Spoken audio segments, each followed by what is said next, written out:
아무도 말한 적 없는 슬픔. 황경신 단편 소설. 소스라치며 그녀는 잠에서 깨어난다. 조금 전까지 그녀의 손을 덮고 있던 커다란 손. 그것이 누구의 것인지 그녀는 알고 있다.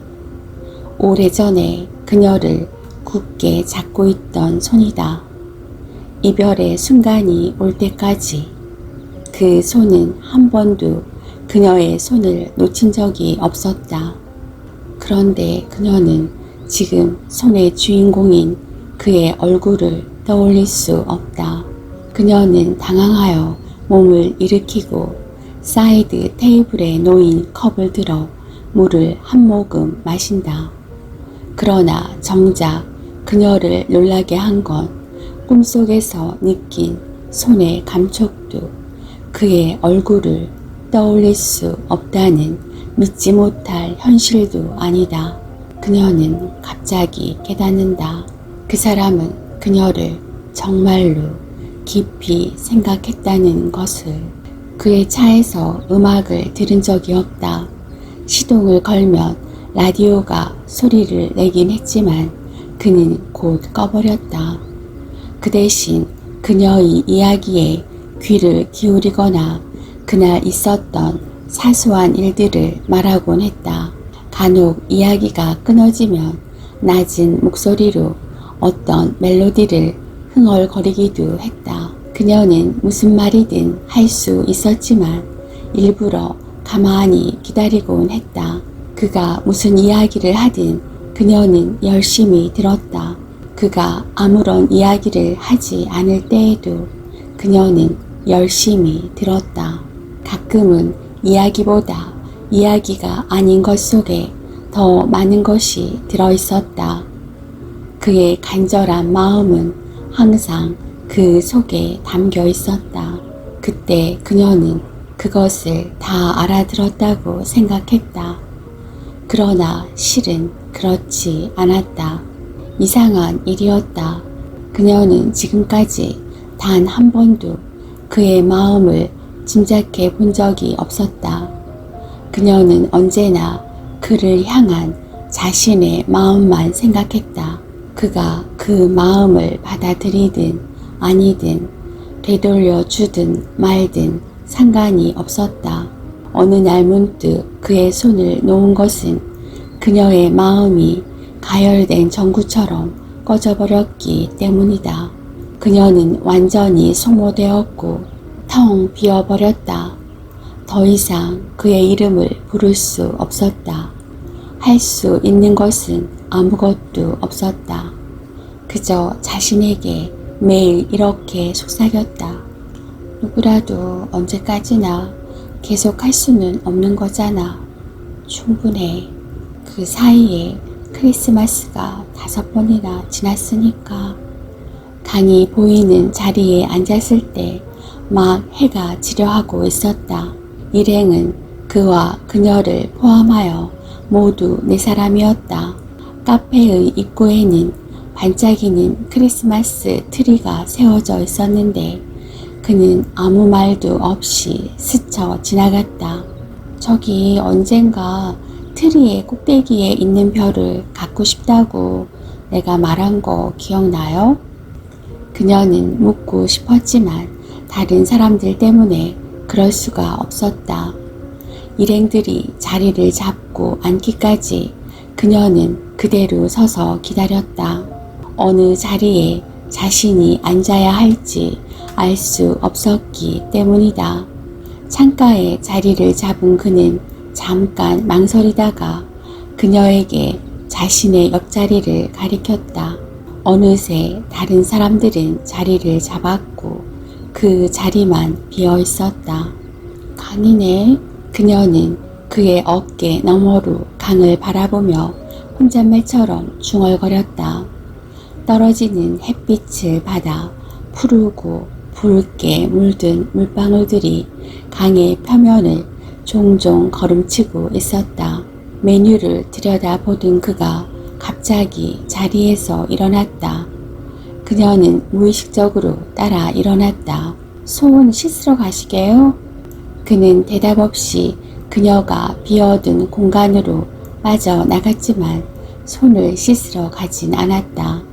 그 대신 그는 자신이 조금 전까지 앉아있던 자리를 가리켰다. 들어가요. 그녀는 고개를 갸우뚱하고 창가 자리에 앉았다. 그는 그녀의 옆자리에 앉았다. 거기서 더 잘 보여요, 강. 일행들이 잠시 다른 이야기를 나눌 때 그가 조용히 그녀에게 속삭였다. 그해 크리스마스에 그들은 함께 있었던가? 아니다. 두 사람은 크리스마스를 함께 보낸 적이 없었다.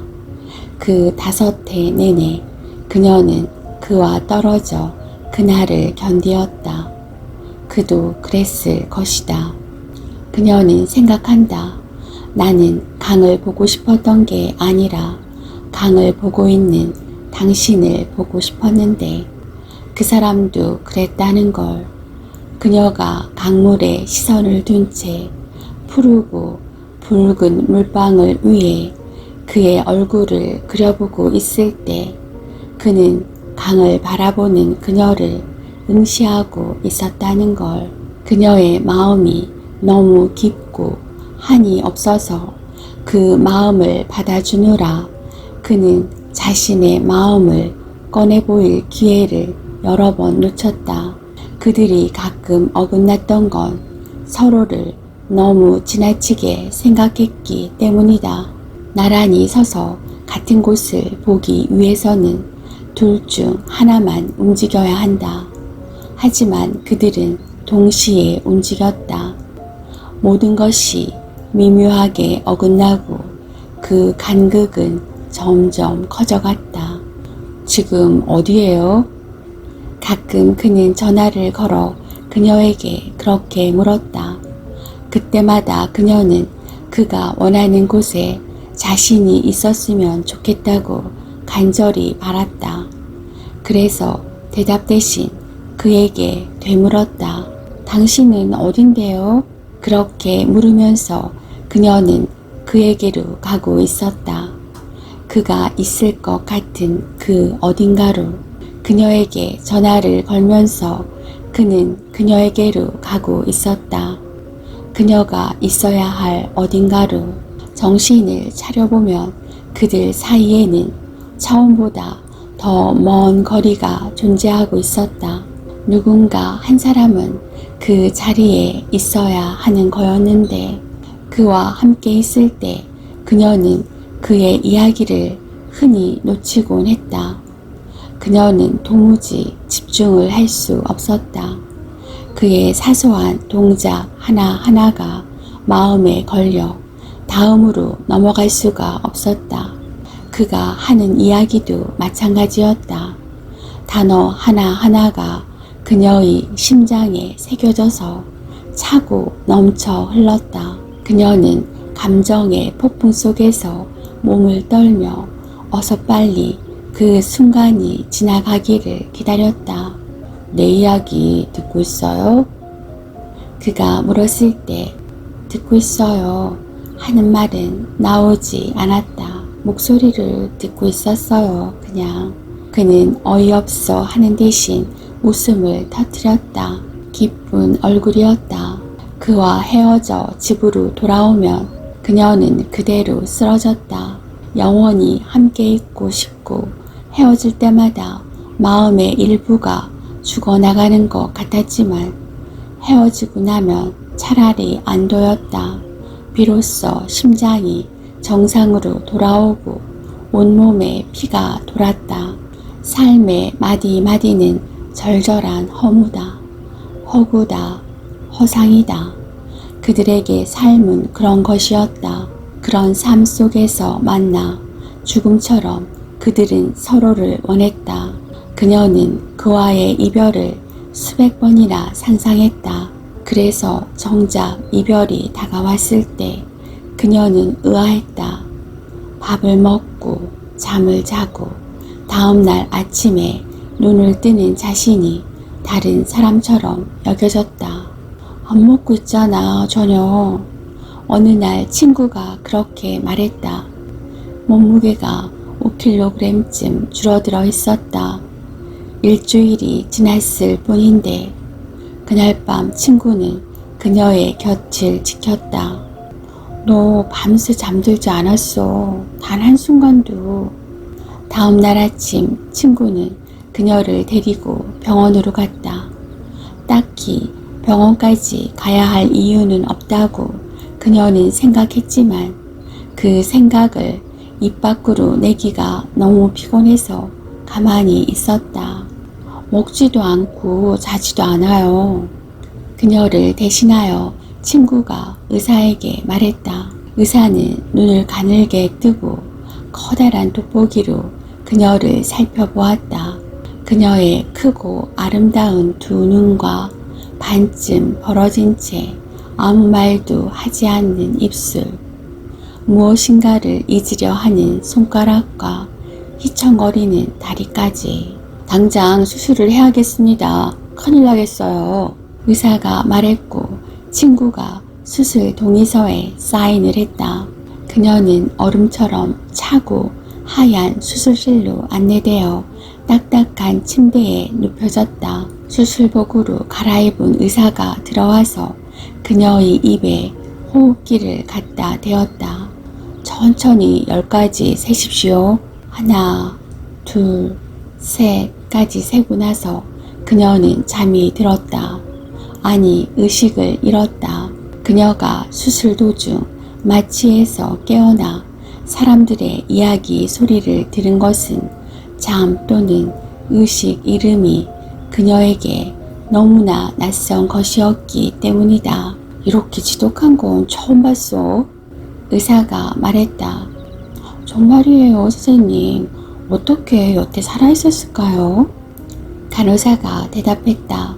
그들은 그녀의 심장에서 꺼낸 팔딱팔딱 뛰는 붉은 물컹거리는 새끼 손톱만한 크기의 무엇을 들여다보고 있었다.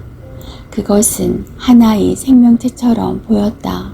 수술은 성공이에요. 그것을 떼어냈습니다. 심장에 반이나 갉아먹었습니다. 그대로 놔뒀으면 심장을 통째로 빼앗길 뻔했어요. 의사는 자랑스럽게 그녀의 심장에서 떼어낸 그것을 보여주었다. 그것은 이제 막 죽은 것처럼 보였다. 의사는 시커멓게 널브러진 그것을 푸른색 유리병에 넣고 정성껏 밀봉했다. 당분간은 조심해야 합니다. 무엇보다 마음을 쓰면 안 됩니다. 심장에 치명상을 입힐 수 있거든요. 이걸 가져가시겠습니까? 그녀는 고개를 끄덕였다.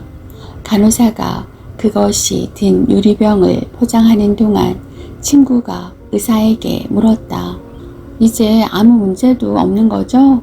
시간이 지나면 회복되는 거겠죠? 의사는 신중하게 고개를 갸웃거렸다. 글쎄요, 장담은 못합니다.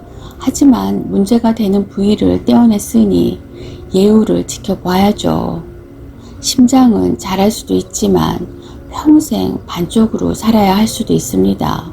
여기 쓰인 증세가 나타나면 응급실로 오십시오. 의사가 내민 종이를 친구는 한참 들여다보았다. 과도한 눈물, 과도한 감상, 과도한 절망, 과도한 낙관주의. 친구가 그것을 소리내어 읽는 도중 그녀는 참지 못하고 웃음을 터뜨렸다. 의사와 친구와 간호사가 걱정스러운 눈으로 그녀를 바라보다가 마침내 진정제를 투여할 때까지 그가 하나의 박스를 보낸 건 그녀의 심장이 다시 자라기 시작한 지 한 달쯤 지났을 무렵이었다. 그녀는 거짓말처럼 멀쩡해져서 그의 이름을 떠올려도 숨을 쉴 수 있었기 때문에 상자를 보이지 않는 곳에 숨겨두는 대신 거칠게 포장을 뜯고 내용물을 살펴볼 수 있었다. 상자 속에는 종이로 만든 별 하나가 들어있었다. 크리스마스 트리 꼭대기에 매달려 있는 별이었다. 별을 상자에서 꺼내자 훅 하고 그의 채취가 끼쳐왔다. 순간적으로 그녀는 몸을 움츠리면서 손에 쥐고 있던 별을 던졌다. 5개의 뾰족한 모서리를 가진 은빛 별을. 이렇게 뾰족한 것들은 반짝이지 않아.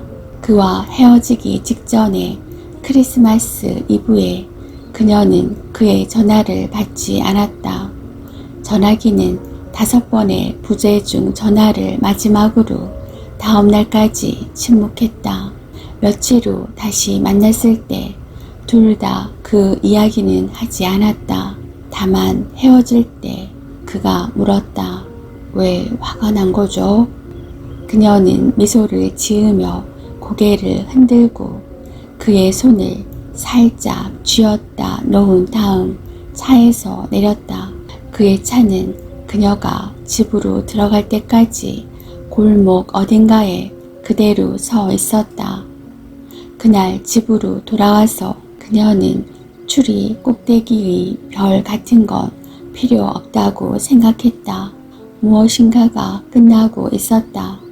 이제 그의 곁을 떠나도 좋다고 누군가 비로소 허락해 주었다는 생각이 들었다. 그녀는 그에게 이별의 말조차 하지 않았다. 그녀는 용기를 내어 바닥에 떨어진 별을 집어들었다. 집안을 잠시 서성이다가 사이드 테이블에 놓인 유리병 앞에서 걸음을 멈추었다. 별은 푸른색 유리병과 함께 나란히 놓였다. 의사의 말이 맞았다. 수술은 성공이었다. 그러나 정말로 이상한 건 그 사랑이 끝났을 때 왜 그것은 사라지지 않았을까 하는 것이었다. 왜 팔딱팔딱 뛰며 심장을 갉아먹고 있었을까 하는 것이었다. 깊은 밤 잠에서 깨어나 그녀는 생각한다. 어쩌면 그건 나의 것이 아니었을지도 몰라. 물컵을 잡으려던 그녀의 시선이 푸른색 유리병과 별에 멎는다. 그녀는 하얀 천으로 유리병을 조심스럽게 싼 다음 상자에 집어넣는다. 굵은 펜으로 주소를 쓰고 그의 이름을 쓰려 하다가 그녀는 문득 손을 멈춘다. 그 밤에 그녀가 아닌 다른 존재가 움직이고 있는 것을 느낀다. 무엇인가가 작은 기척을 내고 있다. 그녀는 다시 상자를 열고 유리병을 꺼낸다. 어쩐지 조금 붉은 빛깔이 되어버린 것 같은 그것이 슬쩍 몸을 뒤튼다. 반만 남은 그녀의 심장이 그것에 반응하며 울리기 시작한다. 어쩌면 이 사랑은 끝난 게 아니라는 것. 그 사람이 그토록 그녀를 사랑했으며 그 사랑이 변할 리 없다는 것. 그건 아무도 말하지 않은 두려운 미래, 아무도 말하지 않은 운명의 횡포, 그리고 아무도 말하지 않은 은밀하고 무한한 슬픔이다.